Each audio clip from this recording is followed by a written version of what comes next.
Melihat istrinya tiba-tiba masuk ke kantor, Presiden segera menutup matanya dengan cepat. Kepalanya masuk ke bawah meja. Melihat istrinya berjalan perlahan, Presiden langsung ketakutan sampai tidak bisa bernafas. Kemudian saat istrinya tidak memperhatikan, Presiden merangkak ke samping dan tiba-tiba berlari keluar. Istrinya terkejut dan bingung. Setelah menyadari, dia segera mengejarnya.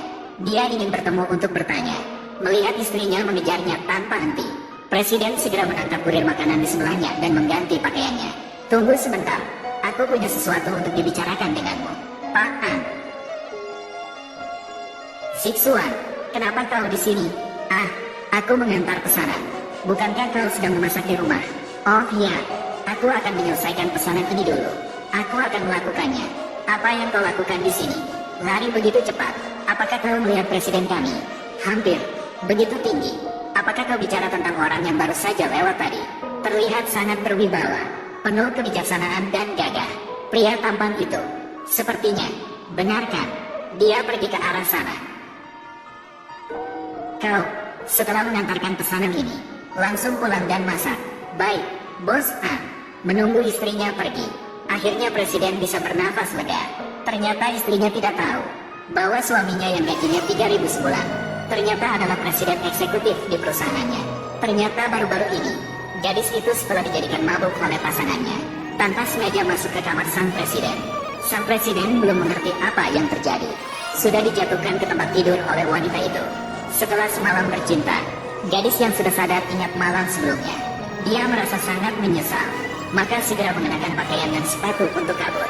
Saat pergi, tidak lupa memberikan tip kepada presiden sebagai ganti rugi. Setelah bangun, presiden melihat uang di tangannya. Uang itu membuatnya kesal. Kemudian telepon dari ibunya berdering. Ibu, jangan terus-terusan memaksa untuk menikah. Jika kau terus begini, aku akan menikahi siapa saja. Biarlah kita menikah saja. Presiden menutup telepon dengan putus asa. Dia menemukan poster acara kencan yang tertinggal di kamar. Maka presiden memutuskan untuk mencoba keberuntungan. Namun dia menemukan wanita yang dia tiduri semalam, mengangkat spanduk besar untuk mencari pasangan. Ternyata nenek gadis itu terkena kanker. Hanya tersisa kurang dari 3 bulan. Dan keinginan terbesar nenek adalah melihat cucunya menikah. Maka gadis itu memutuskan untuk mencoba keberuntungan dalam acara kencan.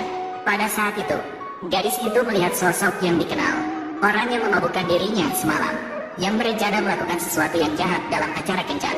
Namun dihadapkan pada pertanyaan gadis itu, si kaya tidak merasa bersalah sama sekali, malah memberi peringatan kepada gadis untuk memperhatikan sikapnya.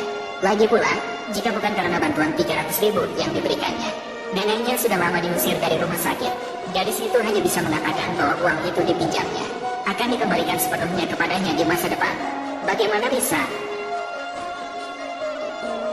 Cari seorang pria untuk membayar hutangmu. Aku berkata padamu, kau adalah wanitaku.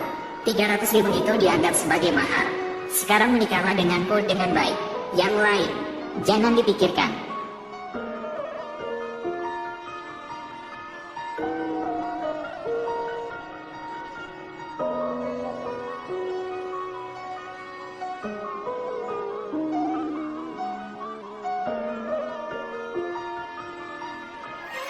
Kau.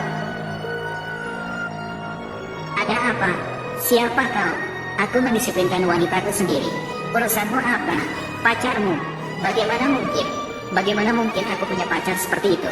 Aku berkata padamu, meskipun aku menikahi siapa saja dengan sembarangan, aku tidak akan menikah denganmu. Kau mencari mati ya?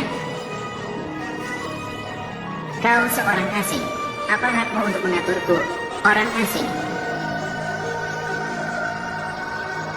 Kau kencan buta ya?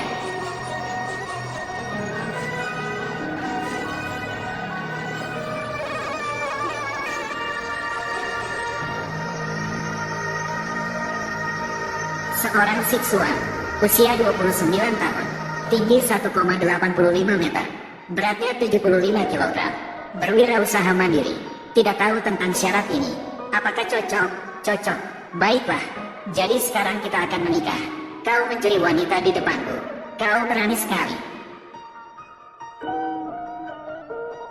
Sekarang aku memiliki kualifikasi.